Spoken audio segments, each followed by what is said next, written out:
Waamicha kabajaa guyyaa gootota Oromoo Ebla 15 jaarmiyaan ABO godina Eeshiyaa gamtaa tokkummaa baqattoota Oromoo Yaman community waliin ta'uun waamicha kabajaa kana isiniif dabarsina. Uummanni Oromoo magaalaa Sana'aa fi naannawa ishee jiraatan hundi akkasumas miseensonni jaarmiyaa ABO biyya Yemen keessatti argamtan dabalatee jaarmiyaaleen hawaasaa mararfattoota qabsoo bilisummaa Oromoo hundaaf dhaamsa kabajaa fi waamichaa jabaa kana akkasumattan kabajaan isin gaafanna.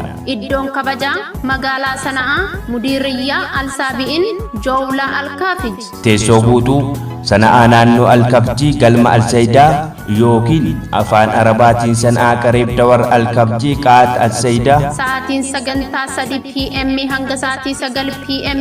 Guyyaa kabajaa guyyaa gootota Oromoo Eebila 15 sababeeffachuudhaan kabajni bara kanaa Eebila 17 bara 2026 irratti galmaa fi karaa Zoom meetingin ni gaggeeffama. Keessummoonni keenya kabajaa jaallan dirree qabsoo qabsaa'ota gameeyyii fi itti gaafatamtoota jaarmiyaa ABO biyya alaarra. Hiika guyyaa kanaa guyyaan gootota Oromoo guyyaa seenaa aarsaa fi wareegama ilmaan Oromoo qabsoo bilisummaa Oromootiif wareegaman kabajaa fi yaadannoon itti yaadannudha. Guyyaan kun bu'uura bilisummaa fi walabummaa keenyaati. Aarsaa gootota keenyaa yaadachuuf murteessaadha. Waamicha kanaaf hirmaattonni hundi hirmaannaa keessan akka cimsitan, qooda keessan akka baatan, tokkummaa fi jabina qabsoo akka mul'istan ciminaan isin gaafanna. Kaayyoo hirmaannaa kanaa gootota kaleessaa yaadachuu, gootota har'aa jabeessuu, qabsoo bilisummaa Oromoo itti fufsiisuudha. Uummanni tokko yeroo walitti dhufu humna ta'a. Kanaafuu sagalee tokkoon akka dhaabbannuu fi sagalee keenya akka dhageessifnu hirmaannaa keenya cimsuun barbaachisaadha.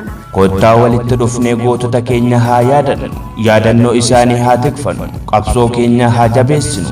Odeeffannoo dabalataa bilbila 77 duwwaa 82575 yookiin 73664039. Tokkummaan humna, injifannoon uummata Oromoo jaarmiyaa ABO biyya alaa.